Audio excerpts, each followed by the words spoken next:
Another day, another banger. Today we'll be diving into the action-packed quadrilogy of the franchise Transporter. This will include the Transporter, Transporter 2, Transporter 3, and the Transporter Refueled. Without further ado, make sure to sit back and relax, because this is going to be a good one.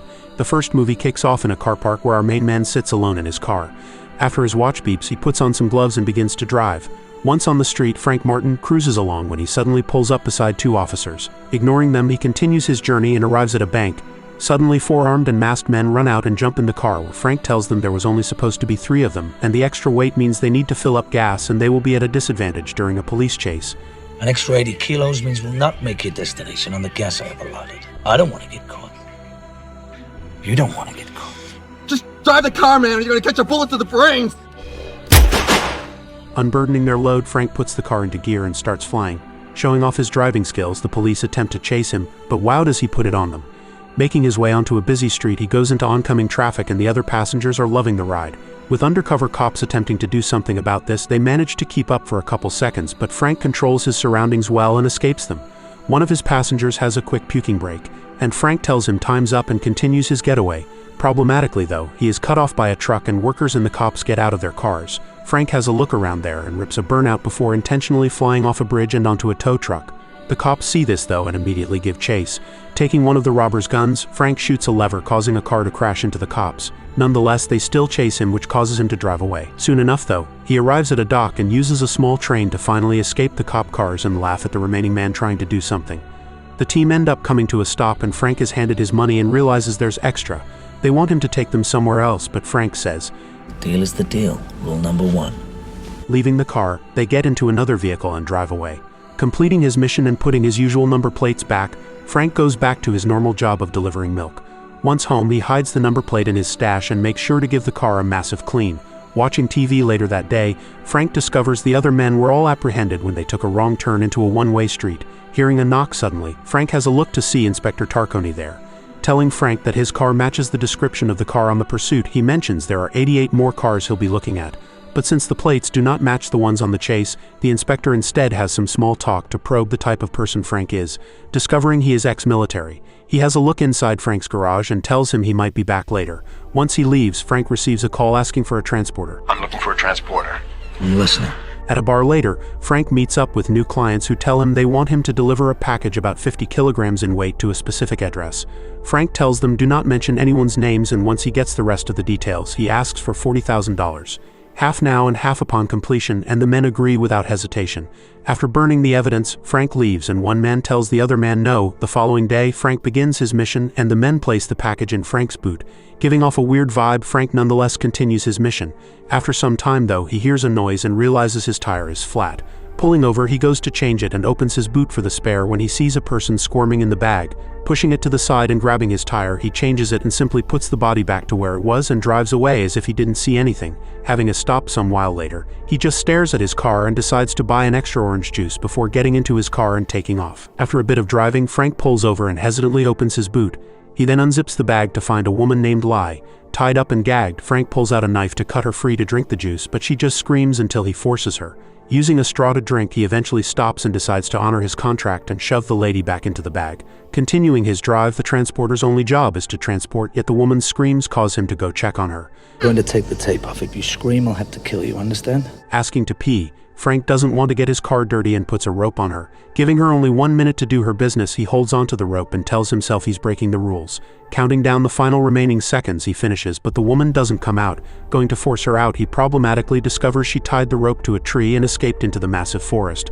Lai runs for her life and trips but must continue for the sake of her freedom. However, Frank manages to find her and gag her up. Saying he's a fool at looking inside the package, he finds 2 officers lurking around his car and is forced to fight them. Easily taking both out, he knows he's in deep trouble.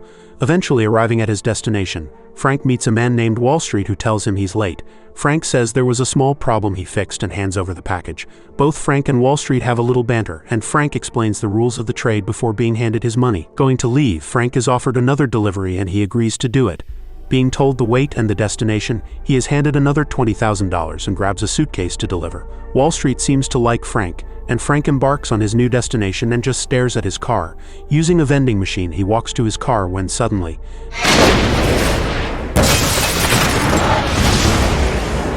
Clearly pissed off that he was targeted, he makes his way back to the thugs that set up the mission. Shooting and using his skills to decimate his opponents, he asks where Wall Street is and continues through the house to face his enemies. Fighting multiple of them at once with axes, he still neutralizes them and takes out one more thug trying to shoot him. Shooting all around the place, he goes to the garage to steal a car and speeds past the gates and onto the street. Getting the feel of his new ride, he continues on the street and realizes he has a hitchhiker. Dragging the woman and dumping her in the middle of the road, he speeds away, yet his consciousness gets the better of him. Putting the car in reverse and stopping centimeters away from Lai, he dumps her in the boot and treks back to his abode where he has a new house guest. Making the type of meal you shouldn't give women when you first meet them, he goes to ask Lai some questions. What kind of shit am I in? Deep shit. Very deep shit. Untying the woman, he hands her the noodles and goes to bed. Allowing Lai to leave as she wishes, she instead goes snooping through the house and discovers some very particular items that do not come about easily. Knowing he is her best option for survival and protection, she jumps on a really uncomfortable couch and finally gets some rest. Wall Street in the meantime makes his way into a hospital and links up with one of his men. Discovering that the transporter is responsible for all this mess even though he is supposed to be dead, Wall Street decides killing his man so he cannot speak to cops is his best play, and after he finishes he places the heart monitor onto an unconscious man. The following morning, Frank wakes up to find Lai making coffee, tea, and some food for him for his help the previous day. Being such a help, she goes to get the milk for Frank, but it seems that the inspector was waiting. Inviting himself in, Frank seats down his guest and the two begin having some small talk. Eventually, getting to the point, the inspector shows Frank his burned up plates and Frank acts dumb and says someone stole his car. Lai then confirms this story and says she had to pick him up. Asking to have a look at her car to confirm this story, Frank takes the inspector to it, who is awestruck. Being inexpensive and a beauty of a car, he looks around it and almost gets to the front to see the damage when Lai manages to distract him. Believing their story to a point, he walks himself out and tells Frank his car was blown to pieces and he will get to the bottom of it. After leaving, Frank returns back to the house and asks for silence to think. Suddenly hearing something outside, a rocket smacks into his roof and makes it collapse in. Fortunately alive, the house is then shot at by armed men outside. Frank and Lai try hiding in the corners and eventually the gunfire finally comes to a halt. Firing another rocket, it goes into the house and Frank uses his elevator to safely make it to the lowest level. With a fire in his house, another rocket is loaded and shot, causing a massive explosion. Frank is smart enough to have an underwater escape plan. With the thugs thinking that Frank has burnt into a crisp, he and Lai swim away with great calm knowing they have evaded their attackers. Eventually arriving to safety, the duo get out of the water and Lai asks Frank if this is his house. Remaining silent, the scene skips to the inspector having a talk with the duo who lie through their teeth. The inspector finds their story this time unbelievable, as there were over 5,000 bullets retrieved at the scene. Still acting dumb, the inspector seems to know about Frank's past life, but Frank says he has no more clients and has been retired for many years. Being told someone is here to see him, the inspector tells the duo to remain seated and leaves. Lai immediately gets up and goes on his computer to find the owner of the car they stole. Running a search, Lai finds Wall Street and the inspector heads back to the office and finds the duo calmly sitting around. Allowing them to leave, the inspector is a very honorable man and even offers his own personal money to help them. Thanking him, the two get into an argument with Lai, wanting to take the fight to the thugs, but Frank says everyone thinks he is dead and it's the perfect opportunity to run away. Lai then tells him there are 400 people dying in a container on a ship, including her father and sisters. Wall Street plans on making them all slaves and tells Frank he was once a soldier. She needs him to do the right thing. Returning back to his chair meanwhile, the inspector goes onto his computer and laughs when he sees Wall Street's face. Wall Street in the meantime arrives at work when he is ambushed by Frank and Lai. Holding him at gunpoint, Frank forces him to sit down and wants to know why he tried to kill him. Wall Street makes a good point and mentions that Frank lied and opened up the package, breaking his own rules. Demanding to know what the container number is, Wall Street would rather die than say it. Instead, he tells Frank that Lai is a good name for her when he is suddenly told by the receptionist a guest has arrived.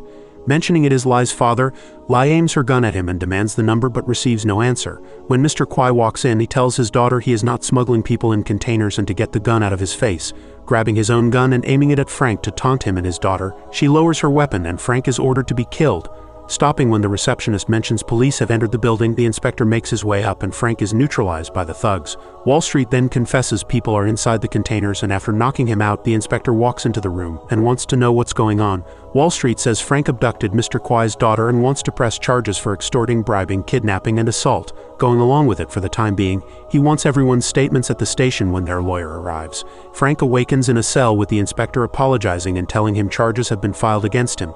Telling Frank he needs the truth, he decides to give it to him and mentions the entire operation starting with the people smuggling part. Promising Frank he will open up an investigation, the inspector problematically won't be able to save the 400 people in time because of the restrictions he has with the law.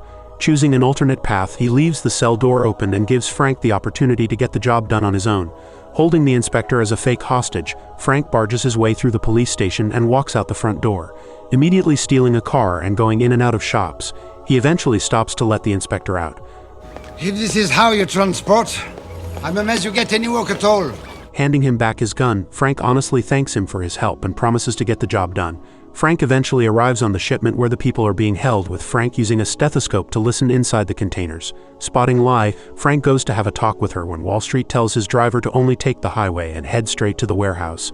Mr. Kwai in the meantime goes to speak to his daughter, who has completely lost respect for him and insults him. I hate you. Annoyed, he leaves alongside his daughter when they all hear gunfire. Suspecting Frank is on the boat, Wall Street finds him and gets into combat with him. Deciding to let his men do the dirty work though, he stands aside and gets to witness Frank's resilience and strength. Locking men inside a container and climbing to the top, the 400 people alongside their envoy drive away, and Frank jumps and manages to grab the side of one of the trucks. The driver sees this and goes to crush him but fails. Instead, Frank is forced to jump onto a bus below where the thugs spot him. Cornering him in, they go to attack him, but the morons have yet to learn the lesson to not deal with him.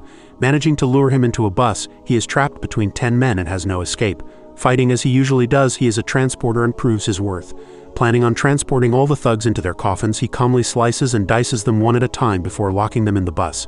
Finding one more assailant, this is the man from earlier and is much tougher than the rest. 4 more goons in the meantime come rushing in, and Frank tips over some oil, causing the lot of them to slip and fall over. He also decides to have a shower in it, but I'd honestly be shot dead before I'd do that. However, he causes himself to become so slippery that the morons fail to do anything to him. Making use of some makeshift metal shoes he ties to his feet, Frank walks into the oil pool and has a great advantage over his adversaries. But when more come in with guns, he slides away, then uses one of the goons as a shield to jump into the water below them. They continue to fire and decide to end this all, and throw a barrel of oil into the water and set it alight. Finally, believing they killed the man so hard to die, they are wrong yet again, and Frank gets himself a gun and a change of clothes. Pumping his car, he knows where the thugs are headed, but his car problematically lets him down. Seeing Dusty Crophopper fly over his head, he decides to run and chase down the plane. Meeting the owner, he forces him to be his pilot for a little sightseeing. After some time, the two eventually fly over the convoy, who have an idea of what is going on. Frank tells the pilot to call Inspector Tarconi and just jumps out of the plane like a full savage. Gliding, he goes in front of the cars and does an amazing landing on the truck. After dumping the parachute, it lands on an enemy vehicle which collides with another and explodes. Kicking the driver out of his seat, Frank watches him fall out of the truck and do some off-roading. The car behind then attempts to stop Frank dead in his tracks and shoot at him. Not able to get a clear shot, Wall Street decides to jump on the truck and attack Frank while he drives. Mr. Kwai then loads up a good-looking gun, and Frank attempts to neutralize Wall Street, who is being a real annoyance. Using the handbrake, Frank is problematically kicked out of the front window and thought to be dead. Still alive and underneath the truck, Mr. Kwai shoots at him until Frank kills the driver of his car, causing him to stop. Back on top of the truck, Frank jumps back in and places Wall Street into a leg lock and makes sure to give him a look before chucking him out and killing him. Driving the truck, he heads to a specific location and is then held at gunpoint by Mr. Kwai. Demanding he go to the water, he tells his man to kill his daughter if she attempts to escape. Escorting Frank to the edge of a cliff, Mr. Kwai laughs at how stupid he is to get involved. Frank then grabs a rock and tells Kwai that his daughter will always hate him, and they both hear her scream followed by a gunshot. Believing she is dead, Kwai goes to shoot but is instead shot. Seeing that Lai has come to the rescue, she calls her father a bastard and Frank gives her a hug. The inspector then arrives on the scene with a mini army, and upon opening the container, Lai tells all the trapped people inside to come out. The cops all help with this, and the 400 surviving captors have finally been saved and set free. The second transporter once again opens up in a car park where Frank sits inside his car and waits for his watch to beep. Putting on gloves, he goes to leave when a woman approaches him and asks for help to fix her tire. Saying no, she pulls a gun on him and forces him out of his car. Woo! Let's go, fellas! Car's brand new. No problem, buddy. Stop! No, man, stop playing. This shit ain't working, man. You got me, player. Hold on. Just came out of the dry cleaners.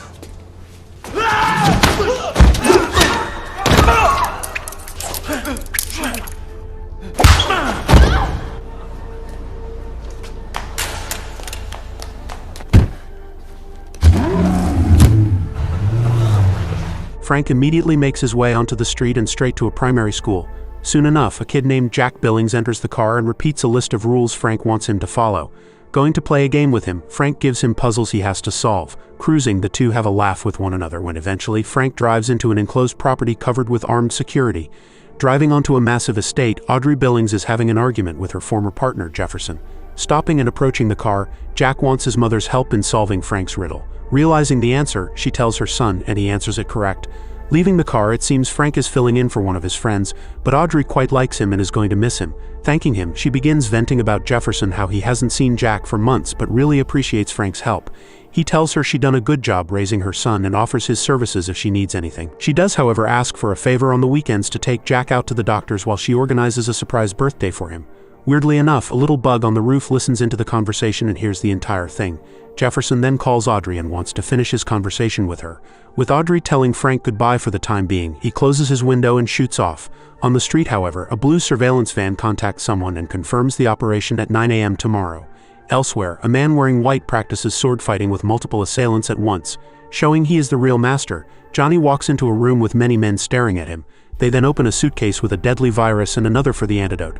On the TV, meanwhile, reporters announce the arrival of the National Drug Control Policy Director, who is Jefferson, to a summit meeting in Miami. Frank at the same time gets a surprise visit from Audrey, who isn't sober. Giving Frank a hug, he escorts her back to her car and she thanks him for the respectful man he is. The following day, Lola gets out of a car accompanied by two men. Right behind her, Frank and Jack arrive at the doctor's.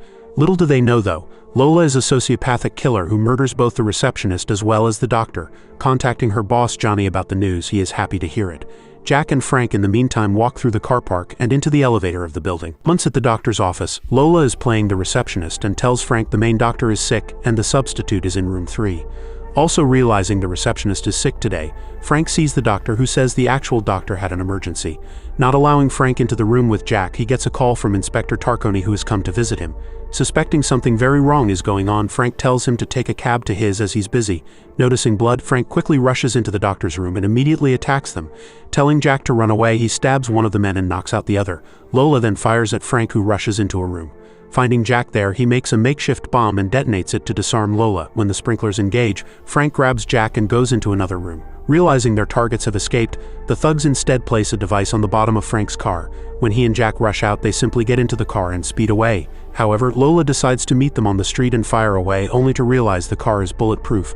Telling Johnny the plan failed, they resort to plan B, which doesn't sound good. At the birthday party, meanwhile, Jefferson gives his ex his gift for their son and stops to make a call. Audrey is then told Jack has arrived and rushes to the window while everyone hides. Frank then gets a call and is told by Johnny that a sniper rifle is trained at Jack's head, and this will shatter the bulletproof glass. He wants his plan to work out this time and demands him to let Lola in the car. Audrey sees what's happening and comes running out, only for Frank to tell her no and drive away. Cops then approach the scene and are gunned down by Lola. When more arrive, Frank has to pull a mad cop chase. Confusing them, he makes sure Lola realizes he is the man in charge and puts the cops to bed. Even off-roading, Frank avoids hitting people and causes the cops to hit each other. Making his way into a car park, he maneuvers between the poles and cars and almost gets caught. Continuing though, he literally breaks the barricade and flies through the air to land on another building in construction. Impressed, a chopper joins the pursuit but is blown to pieces by Lola. At the Billings house, meanwhile, hundreds of officers and detectives are on the scene. Detective Stapleton then arrives and tells the grieving parents Frank may have been in on it.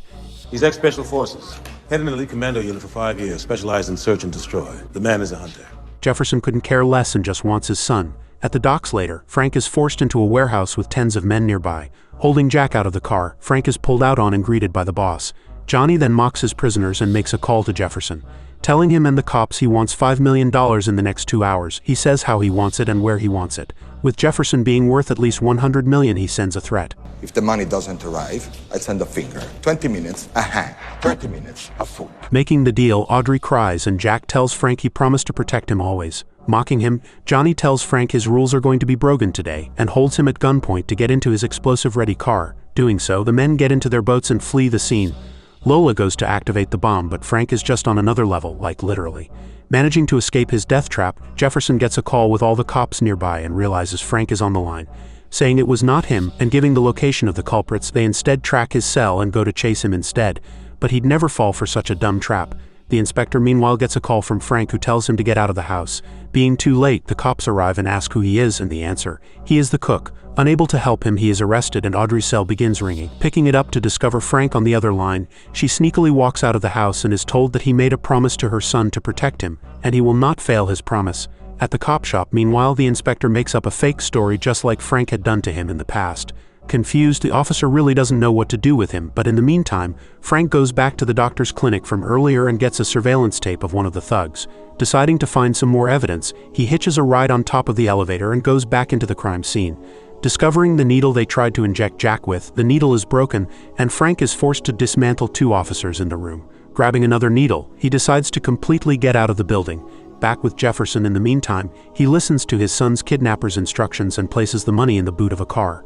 Funnily enough, the inspector meanwhile has swayed the entire police station to his side and shows off his cooking. Taking a call from Frank, he is told to get to a computer, and he does so to find an image of the man in the surveillance tapes. Finding the man's information, they discover he is a Russian biologist with an advanced degree in biological warfare. Heading straight to his address, Frank goes to the man's apartment who is preparing to leave. But finding each other, a shootout ensues with Frank walking into bullets like nothing. Eventually, making their way onto the street, both men run at full pelt, and Frank thinks of a mad shortcut. Closing in on his target, he just keeps on running, and Frank is forced to hijack a random lady's jet ski and pump it in the water. Holding on for dear life, the woman screams, and Frank decides to use a ramp to go onto the street and slide towards the Russian. Getting on the same bus as him, he is quickly dismantled and injected by the needle from earlier, which is a fake. The man doesn't know this though and panics. Using a belt to slow the blood flow, the Russian takes off running and Frank just watches. The cops in the meantime are confused when they realize the money has yet to be touched. Audrey believes there is more at stake here than money, but everyone around her tells her it's not that complicated. She yells at them though and informs them all that Frank is the only one trying to do something. An officer then says they found the boy, and SWAT as well as the bomb squad use a machine to approach the truck. It problematically breaks though, and having lost her cool, Audrey decides enough is enough and runs past all the personnel and just opens the truck door. Finally reunited with her baby boy, Jefferson rushes in as well, and Johnny watches this from a security camera. Frank in the meantime follows the Russian biologist into a makeshift lab. Confused as to what the men are planning, Frank looks at people being tested in rooms. Getting into a fight with a massive unit, I'll let you watch this fight on your own.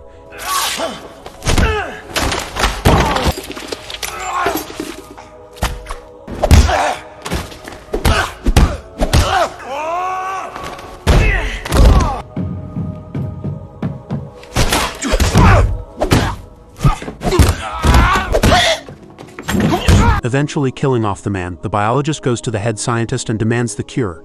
Pulling out a gun, he forces him to give him the cure. With there being only 2 doses, the biologist eliminates his friend, making sure he is the one to receive it. Frank then comes into the room and explains it was just water he gave him. Knocking out the biologist, the head scientist tells him both of them can have the cure. Explaining the virus holder will kill anyone it touches, breathes, or even in the same radius, he tosses the cure out the window and Frank dives for it and grabs it before hitting a car. 1 dose is almost crushed and Frank is forced to cause an accident to save it.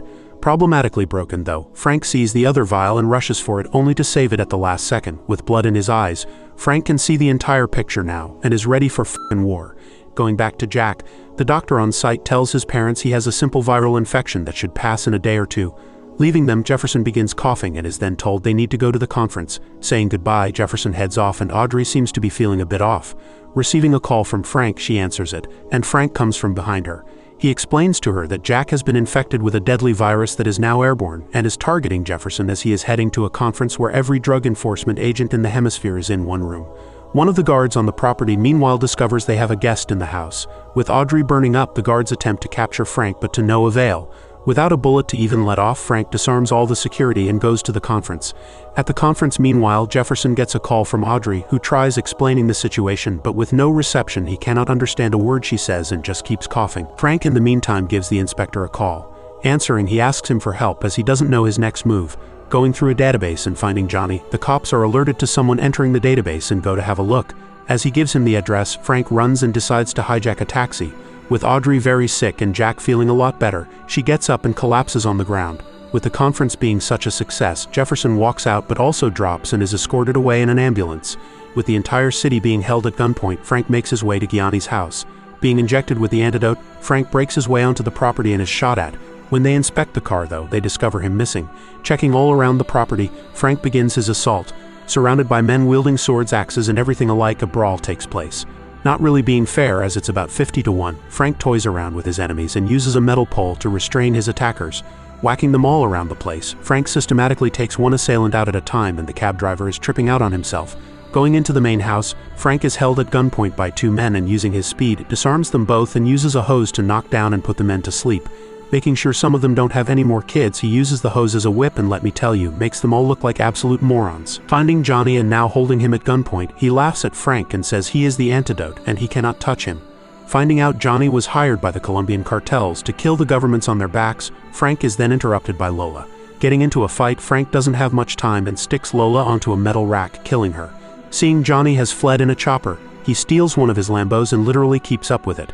Avoiding traffic and any obstacle, he speeds on a highway when he coincidentally has to go past a cop chase. Being aired on TV, everyone trips out upon seeing this, but it must be done in order to save the city. Literally arriving at the airport with his target, Frank makes his way onto the runway and sees the plane Johnny is planning to leave in. Refusing to let him get away, Frank takes the car right beneath the plane, and just as it's about to take off, the Lambo crashes and explodes. With the landing gear being damaged, the pilot wants to return, but Johnny tells him he can land in Colombia. Frank then takes out one of the pilots and shows himself to Johnny, who pulls out a pistol. Telling Frank to sit, he does so until he finds an opening and attacks. With the two in a scuffle, the pilot is accidentally shot, and the plane begins moving around like crazy. Unable to sit in their chairs, the two still fight with each other as the plane begins falling downward. Funnily enough, the dead pilot's movements cause it to go up, then a fall straight down. It hits the water at full speed and the plane begins sinking to the bottom of the ocean. Johnny hasn't finished yet and begins strangling Frank, who gives him a mad elbow. Putting a life jacket on the cure, Frank takes him out of the plane and activates the life jacket to also save himself. With cops all arriving on the scene skips some while later with Frank at the hospital. Visiting Jack, Jefferson, and Audrey, he finally sees them all behaving like a family and decides to let them be. Walking straight out, Audrey sees the flowers from Frank, who links up with Inspector Tarconi. The taxi driver in the meantime seems to have upgraded his taxi, and at the airport, Frank apologizes to his friend about the holiday he had. Tarconi tells him, "What else do you expect from holidays?" and leaves. And with that, the movie comes to an end. I'm looking for a transporter. I'm listening. Transporter 3 kicks off on a cargo ship sailing in the ocean. With two men looking for a specific freight number, they go to steal some booze. The ship's captain is then told the weather is good and they'll arrive at port in a few hours. The two men meanwhile open up a container to a rotting smell, and instead of booze they find some kind of toxic liquid, causing the ship's alarm to go off.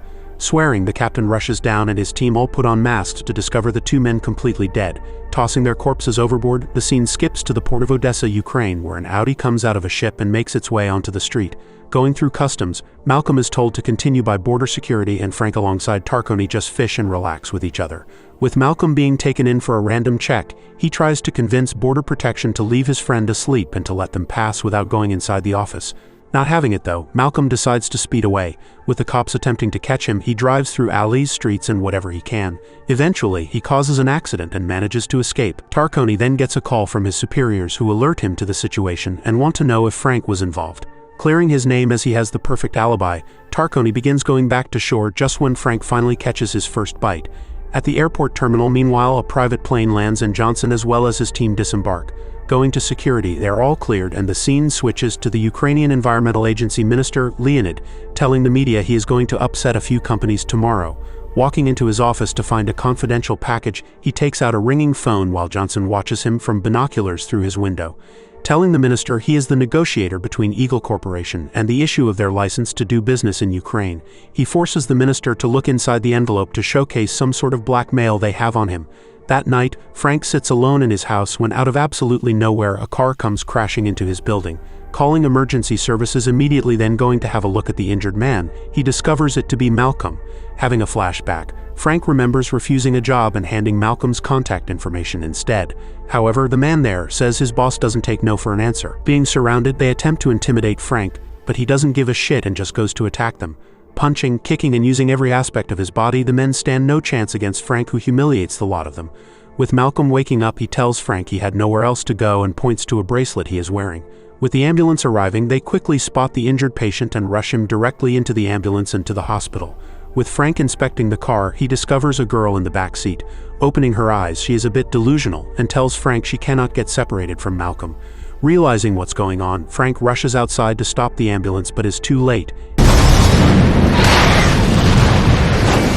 Going back inside, the woman says, "I told you," when Frank is suddenly knocked out.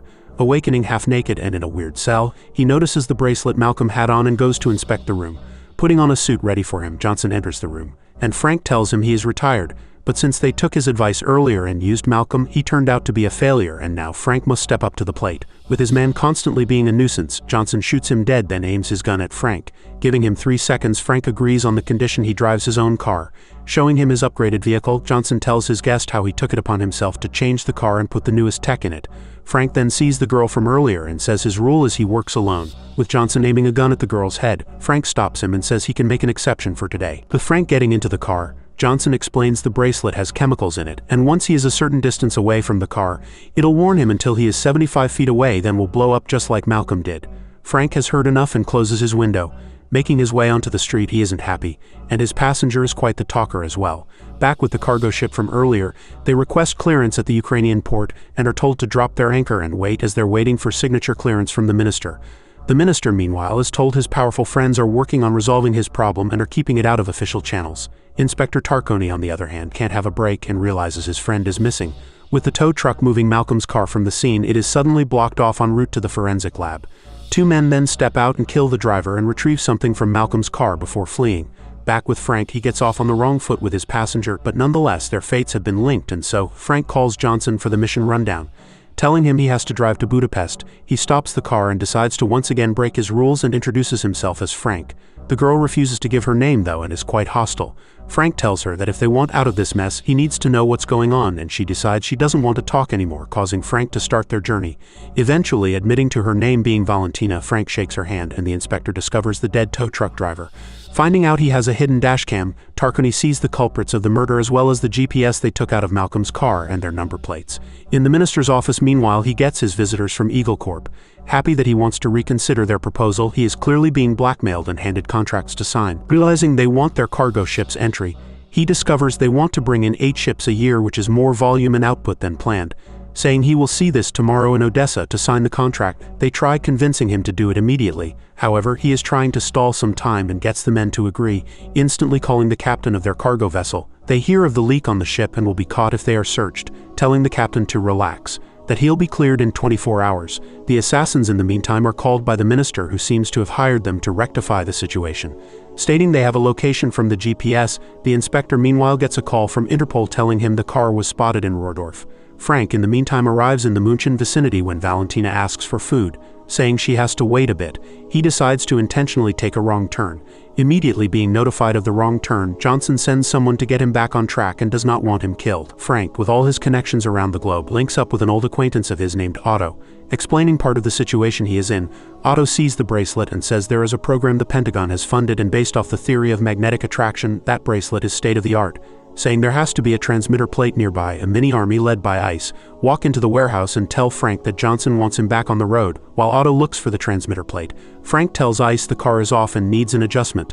Looking like it's about to get real ugly, the men surround him and Valentina watches closely and the fight starts. Being ordered not to kill Frank, his opponents do not use guns and try sending him back on the road by force, but this does not work out well for them. Still not finding the transmitter, Frank must hold off his enemies and takes it to the next level. Valentina just watches in awe from the car and is starstruck how well Frank can fight and his willingness to kill. With a 7-foot monster getting involved in the fight, Frank tries hurting him, but wow, is he a tank. Realizing he needs to fight smarter, not harder, the men get stuck and Frank lands combo after combo on him before a shovel finishes the job. Otto then discovers the transmitter and tells his friend if he removes it, it will explode. Opening the boot to get a new suit on, Valentina just watches and knows this is no regular man and applauds him. Telling Otto to take the rest of the day off, Frank hits the road. Getting a call, Frank tells Johnson he will not finish the job unless he gets clarification. Telling Frank he'll talk to him in person, he eventually arrives in Bucharest at the correct spot. With a payphone ringing, Frank goes to answer it and Johnson has had enough and tells him, "In the words of the great American Donald Trump, you're fired." With someone random jumping into Frank's car and driving off, he runs as hard as he can so his bracelet doesn't explode. Stealing a bike, Valentina tells the driver she doesn't want him and wants Frank back. Frank just makes sure to have a 75-foot radius and must go through a building and warehouse to keep up with his car. Eventually, coming to a stop, Frank knocks out the guy and returns to his driver's seat before taking off. Inspector Tarconi then gets a call from Frank and both of them tell each other what they know. Frank gets a plan and tells Tarconi to go to the nearest computer. Calling Johnson, the two begin talking with each other, and Frank tells him that they are at a standoff and he will complete the mission as long as the bracelet comes off at the end. Receiving new coordinates, the call ends and Frank seems to have had a 3-way call with the inspector listening in and recording. Heading to his next destination, the two in the car have a sort of argument but at the same time make progress with one another. deciding to eat a special souvenir she got from Miami. Let's just say Valentina doesn't have long before she starts tripping out, stopping to refuel at the gas station or whatever you guys like to call it. Frank spots the Mercedes the inspector told him about, and the men stop for a quick pee break. With Valentina being an annoyance, it causes so much attention that the passengers of the Mercedes notice, and they quickly swing around with Frank dumping Valentina in the car and taking off. With a car chase taking place, this is Audi versus Mercedes, but my preference would be the Merc. Going side by side, Frank knows he must use his skills, and as Dominic Toretto would say, it doesn't matter what's under the hood. The only thing that matters is who's behind the wheel. With Frank discovering that Johnson is not behind this attack, Johnson says he'll investigate and call him back. With both lanes blocked by 2 trucks, I honestly believe that the Fast and Furious franchise got their entire idea off this one scene. His chasers obviously can't pull the same move, and Frank uses the gap to go into a side street and then off-roading. With the men attempting to catch him, they decide to use their guns as they can't get him. But with the car being bulletproof, Frank decides that the men are being annoying and snaps one guy's arm with his car. Going behind his opponents this time, he rams into them and forces them to go off a cliff as he stops. But the others aren't so fortunate and suffer a terrible ending. Finally, having a second breather from people trying to kill him or Valentina irritating him, she pretty much apologizes to him.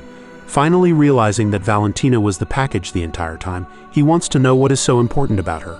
Johnson in the meantime discovers he's lost Frank's location and tells his man to hack a military satellite to find him. Calling the minister, Johnson tells him if he sends more operatives, he will kill his daughter. The minister, however, loses the plot and tells Johnson he knows who he is and will destroy his entire life if she is hurt. Getting a bit shocked, Johnson goes on the move, and the two meanwhile talk with each other, with Valentina opening up and saying she was at a party and was kidnapped. Awakening with Malcolm speeding away from the police, she managed to convince him of her father's power and she was allowed to call her dad. However, before they spoke, the two were attacked and Malcolm was injured. Deciding their only option was for Frank to save them, they came to his house. With Johnson's man finally getting a live feed, Frank answers Johnson's call and is told to head to a different location. The following day, the minister goes to prepare for his announcement when Tarconi goes to him and wants to have a word. Walking off, he quickly turns around when he realizes he knows about his daughter. Later, when Johnson calls the minister, Tarconi gets him to stall, and so he says he will not be signing any papers until he speaks to his daughter. Tracing the conversation, the inspector gives Frank a call and gives him the rundown on who the girl is as well as her father. Ending the call as he is getting one from Johnson, Frank answers and is told to make his first left. Upon doing so, he finds himself on a bridge where he is quickly blocked in from both sides. Sitting in the middle of the road, Frank spots Johnson, who calls him again and sends his compliments before asking him to send the girl out. Believing that Frank will be killed, Valentina refuses to leave the car. With Ice and Johnson alongside all their men stepping out of their cars, they all wait for Valentina to come out. Telling her not to worry and go, Valentina is pushed out of the car by Frank. Walking towards her captors with tears in her eyes, Johnson uses a key to deactivate the bracelet and remove it. Spitting on Johnson's face, she receives a punch for it and orders Frank to die. With all the men firing, Frank goes directly off the bridge and lands straight in the water, sinking while still being fired at. Johnson says he's a dead man and goes to leave when Frank calls the inspector and tells him he's drowning in a lake. With one of the cops knowing exactly what lake it is, they take off but need at least 10 minutes. Frank, however, doesn't have that long and decides to get out of his car and open his boot. Smartly using his tire as oxygen, he also makes a makeshift oxygen tank. Continuing to attach a parachute to the tires, it inflates, and he follows the car up to the surface and has survived the ordeal. Johnson in the meantime heads to a train station and tells his men they need to keep moving for half an hour. Discovering Frank already alive and well, the inspector isn't too surprised, and Johnson stupidly holds everyone in the train at gunpoint and forces them out of the carriage. Calling the minister, he allows him to speak to his daughter. Discovering the live location, Valentina tells her dad don't sign and Johnson gives him 15 minutes. The inspector tells Frank this is all about garbage, enough to pollute half the country. Finally turning the car back on, Johnson stressfully walks around and explains to Valentina that there are no such things as countries, only profit and losses empires. With the minister walking into the room to sign the papers, Frank goes to the location of Valentina. The European Union lecture on environmental issues also begins in 13 minutes where everyone awaits the minister. Looking through the papers to stall time, he tells the men to give him a couple minutes alone. With Frank pumping the car to the train, Johnson eagerly awaits the call from his employers and tells Valentina he is a pacifist who despises violence. Closing in on his target, Valentina sees Frank's car and tells Johnson he's a dead man talking. Positioning himself properly, Frank waits for the perfect time and accelerates off a bridge and lands directly atop the train and stops the car. Beginning his assault, Frank is shot at while Valentina makes a quick escape. Johnson follows her though, and Frank manages to grab one of the men's guns and eradicate the entire group within a couple seconds of pressing the trigger. With police on their way, Johnson approaches Valentina and sees Frank behind him, who has to stop when his bracelet goes red. Not able to approach any further, Johnson laughs at him and tells him to come closer. But Frank instead goes running the other way, and Johnson smartly disconnects the carriages. Now laughing at Valentina, Johnson says it's 2 minutes until 9 and her dad has signed. Using an umbrella as a shield, Frank gets back in his car and gives Tarkoni a heart attack as he makes an awesome stunt and crashes his way into Johnson's carriage. Attacking him immediately, the two have a scuffle and Johnson stops him and says the mission is over. He and the girl are free to go. Not giving two shits, Frank attacks the lunatic, who pulls out a knife and goes to play dirty. But he is quickly dismantled and kicked all over the body, then punched in the face. Grabbing the key off Johnson, Frank ties him down and mocks him before attaching the bracelet and reversing his car off the train. Attempting to follow the car, Johnson is not able to do so, and his bracelet detonates. Signing the papers, the minister goes to close the book. Frank gets up and finds Valentina alive. She cannot believe her eyes, and the minister is told his daughter is safe. Immediately ripping up the contract, the cargo boat out on the waters is targeted. With everyone on the ship attempting to flee before the agents arrive, they are too late and the ship is captured. Some while later, Frank sits alongside Inspector Tarkoni, who tells him the time has changed and there is no more fish in the water. Awakening and complaining about food, it seems that Valentina has joined the duo. And with that, the movie comes to an end. Transporter 4 takes us to the French Riviera in 1995, where the streets are ridiculed with crime and whatnot. A team then exits multiple vehicles and massacres the street, followed by quite a lot of women coming out of the vans. The man there, Karasov, says he is now in charge of the ring, the street, and all the people there. Laughing at a scared woman named Anna, the thug rolls up his window and leaves. 15 years later, Anna gets a call and says it's on for tonight. In a car park meanwhile, an Audi sits there by itself when armed thugs approach it. With remote-activated doors, the new Frank Martin Jr. shows his face and tells the robbers to back away. Not listening to him, Frank disarms the boss and walks away. A fight quickly erupts though, and this Frank is just as skillful as the last. Taking out each attacker in a unique way, he takes out the last man and gets into his car.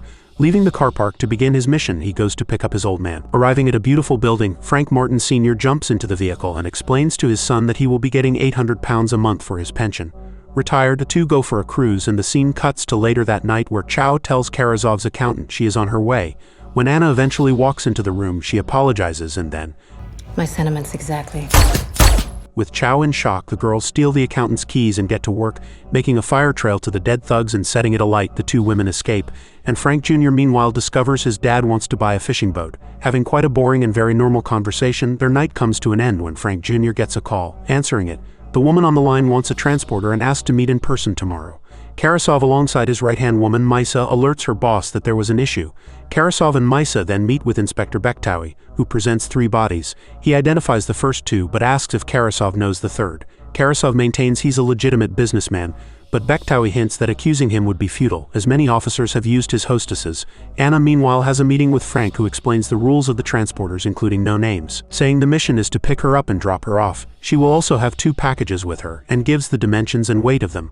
Being told the mission starts in 3 hours, Frank agrees to everything and is handed half his payment now. Once he leaves, Anna makes a call and tells someone that he left and they can proceed. Later on, Frank tinkers around in a garage to get his car prepped for the mission. Informing his dad he will not be able to make dinner tonight, his dad finds a woman attempting to change her tire and offers his services. But he is unexpectedly tasered and chucked into the boot of the car. With Frank Jr. arriving at the pickup spot in front of a bank, he notices cops nearby and changes his number plate. When 5 p.m. hits, Anna in disguise walks out of the building and gets into his car. Both Gina and Chow come out in similar disguises and jump into the back seat. Telling Anna she lied and altered the plan, he wants them out of the car, but they instead aim a gun at him. Unfazed though, they decide to show him his father captured, and an officer simultaneously approaches the window and asks them to lower it. Instead, Frank decides to go along for the time being and starts pulling away from the cops. Knowing the only way his father will be safe is for him to complete the job, he makes sure his execution is perfection, and it sure is, causing one cop car to flip and crash after the next. This is the best way to make sure he gaps them. Flying in a tunnel, the women are impressed by his driving skills. However, with motorcycle police joining the chase, Frank is forced to use some different tactics to trip them out. Jumping on a roundabout and releasing water all over the place, the motorcycle riders stand no chance and all flip off their bikes. Going into a car park, he tells the women to get out and change cars. Quickly doing so, he destroys his vehicle and Anna is impressed. Karasov meanwhile meets with the bank manager and finds video footage of Anna and her conspirators taking him hostage. The footage reveals they only accessed Karasov's accountant's safety deposit box, which contained jewels, money, and a ledger. Maisa offers to check on their girls to see if anyone is missing, suggesting it might be an inside job. Frank in the meantime drives the three women to their safe house where he finds his father handcuffed and calmly drinking a beer. Finding a fourth accomplice, Maria, Anna proposes a new deal, but Frank is only focused on getting his father back and leaving. Anna reveals that his father has been poisoned and will die within 12 hours without their antidote. Frank can kill them, but that would also mean his father's death. Furious, he reluctantly agrees to proceed with their plan. Later on, Karasov meets up with all the girls that match the description in the video. Saying he knows the driver, his men call him and warn him about police approaching his yacht. While this happens, Frank is told it's time to play doctor and he dresses up to take Anna through a hospital, going to pick up a specific canister for something. The doctor outfit seems to work until Frank decides to neutralize the guard and steal the canister. With step 1 complete, Maria approaches a local gang and offers them 1,000 euros each for some help, and they quickly agree. Karasov's right-hand man Yuri is at his plane where he lives and is told he does not have clearance to leave at this moment. While this occurs, Maria manipulates a man to go back to his hotel room and holds him at gunpoint. Frank in the meantime drives Anna to a club that Karasov's lieutenant Imosova owns. With Gina and Chow jumping into his car with their disguises on, they buckle up and go to the back where Frank knocks out a guard. He tells the women that he'll swap out the tanks and meet back down here. While the women party to stall time, Frank discovers the fog machine and swaps out one tank for the one he secured earlier. With someone finding him though, he is knocked out and Anna is alerted to the situation, dragging the man he knocked out into a room. Frank is problematically spotted by multiple employees and gets trapped inside. The three musketeers in the meantime grab some gas masks they were hiding in the bathroom, and Frank is forced to attack the three men. With the gas being released into the club, it only takes a few seconds for everyone to drop and pass out. Getting to work, the girls use an unconscious Imosova's fingerprints to access something. Jumping onto his laptop, they input a transfer code from the ledger they stole at the bank, and it works. Frank, cornered and in trouble, puts his fighting tactics to work and viciously attacks all his opponents with 2 metal rods and knocks them all out. Anna simultaneously transfers herself $100 million and goes to leave. With Frank still punching on with one man, the women get to the car and find Frank missing and tell him to hurry up. Once inside the basement, the team is problematically surrounded by some angry men who approach them. Getting into the car and turning it on, Frank tells the women to not touch a thing and puts it in drive while he gets out to attack their enemies. With Anna having faith in Frank, he does one-hit wonders to all men surrounding them. The two women panic though, and Frank finishes off the men and gets back to his seat to break the gate open and officially escape. The following morning, Yuri demands to leave immediately when Frank Sr. walks into the plane with a pilot's outfit. Saying the captain is sick and he is the replacement, Yuri gives the captain a call who has a gun pointed at him by the thugs hired. Admitting he is deathly sick, Yuri feels much better and accepts his new pilot. With Maria being the stewardess, Yuri asks for champagne and tells his man to leave him, allowing Maria to slip something into his drink. With the plane finally cleared for takeoff, Yuri collapses from his drink and Maria gets to work. Using Yuri's finger, she gives the men from earlier their reward, and the plane goes to the main runway. With Maria telling Frank everything is good, he knocks out the co-pilot and they both go to leave when the pilot hits the steering wheel, causing the plane to move quite fast. Opening the emergency hatch, they are going too fast to jump out, and Frank Jr. is told he is late. Making his way to the runway, the cops attempt to stop the plane, but Frank gets onto the runway and tells his dad in 5 seconds he has to jump. Punching the car, he counts down, and once underneath, Maria is shot as both of them escape into the car below. Turning around, Maria is badly wounded, and Yuri awakens to activate the emergency brake on his plane. Frank has to once again avoid the police and uses his surroundings well. Deciding to use the stairs to the plane as a ramp, he avoids the cops but is inside the main terminal now. With hundreds of passengers and workers nearby, the car slowly navigates its way through the front entrance and eventually onto the street. Imosova quickly alerts his boss to the robberies, and the team swiftly get to the safe house and begin helping Maria. Senior Frank wants to help, and Junior reluctantly does as he is told. Giving the women things to grab and tasks to complete, Frank Sr. goes to remove the bullet and does so, closing up the hole and saving her. Karasov realizes it's the same disguised women culprits as before. Both Imosova and Yuri think that Karasov is playing dirty and might be behind it. He tells them he'll resolve everything in 6 hours and leaves. Back at the safe house, Frank Jr. cleans and ices his bloody hands, telling him he's gone above and beyond for them. Anna tells him that there was no poison in his father, just water. Being allowed to finally leave, the two men drive away, and Frank Sr. tells his son he shouldn't leave the women alone as they'd never complete their mission. The two have a good old father and son talk, and the scene cuts to Frank Sr. being dropped off at home. With time passing, Frank gets a call from his dad but hears Karasov's voice on the line, telling Frank he is a good soldier and will follow orders. He wants the women who betrayed him in exchange for his dad. The women in the meantime are interrupted by Frank, who demands their help. With one of the girls already fleeing, as only 3 were caught on camera, the others agree to surrender. Back on the road, they all head towards Karasov's yacht and meet Maisa on the beach. Everyone is then taken onto a boat and make their way to the ship. Once on board, Frank walks to Karasov, and these two men already have quite some beef. It seems Frank's platoon in the army were being dirty, and Frank refused to play along and did things the proper way. Handing over the ledger, Karasov brings out Frank's dad when all of a sudden Yuri and Imosova barge their way in and tell Karasov he invited them for a meeting. Anna then jumps up and says she works for Karasov and he forced her to steal their money. With everyone taking out their guns, the fourth girl gets to work and Anna tells the men to check Karasov's bank account if she doesn't believe him. Proving to them that he isn't the culprit, he goes to show them his $120 million, and upon putting the pin, finds it to be $320 million. With the fourth girl transferring the money in, everyone pulls out their guns and fire at each other. One by one, the girls as well as the men are shot when the entire $320 million is being transferred out of Karasov's account. The woman down below is then caught and shot by Maisa. Seeing the money already out of the account, the woman still gets up and strangles Maisa. Both Franks in the meantime destroy each one of their opponents, and Frank Sr. finds Gina about to die. With the transfer complete, all women have been killed except for Anna, who is instead taken hostage. Frank Jr. goes to save her and kills a guard and hijacks a jet ski. Anna is then knocked out and Frank shows off and does an amazing move to get Karasov to run for his life. But eventually he goes to the edge of the cliff with nowhere else to run. With both men landing combos on each other, Frank is clearly the tougher opponent. And when Karasov wants to cheat and use a knife, Frank doesn't like this and doesn't take it too lightly. However, Anna appears from nowhere and wants the kill for herself. Killing one of the most vile men on the planet, she is the only remaining survivor and aims her gun at Frank. Planning this whole thing from the get-go and setting everyone up, Frank knows she will not kill him. Apologizing for everything she has done to him and his father, she disappears, but not before staring at the infamous transporter Frank Martin Jr. With Frank Sr. meanwhile making excuses and fake stories to the investigators and cops at the station, he is eventually cleared to leave and discovers his son outside waiting for him. 1 month later, Anna sits by herself in a resort and decides to send $75 million to all of her friends' families that died during this ordeal, deciding to also send Frank Jr. and Frank Sr. $10 million each. The Transporter franchise comes to an end, and I hope you enjoyed this franchise to the max. Stay awesome and take care.